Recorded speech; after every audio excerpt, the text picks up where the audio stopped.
רוב ההורים לא מודעים. חוק חינוך פיננסי חובה, זה בסוף הכוונה. אספתי את כל חברי ועדת החינוך, כולל היושב ראש, אופוזיציה, קואליציה, כולם חתמו על החוק, אולי למעט אחד, אבל זה הכיוון שאליו אנחנו הולכים. צריך להסביר אפילו יתר על המידה את החשיבות של החוק הזה בעולם.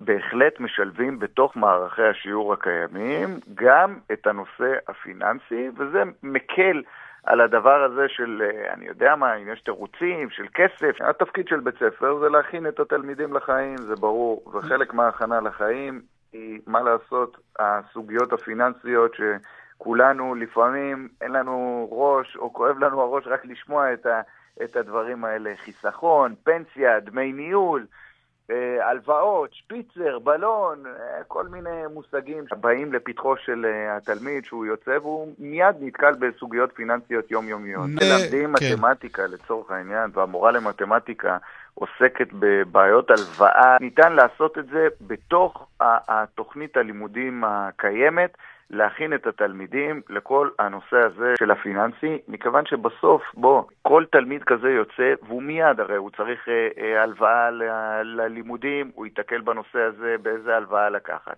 מה זה בכלל חיסכון? רוב ההורים לא מודעים לעניין, ואין להם, אפילו אם היו רוצים, לא היו יכולים ללמד את הילדים, ולכן זה התפקיד של מערכת החינוך לעשות את זה, אין ברירה אחרת.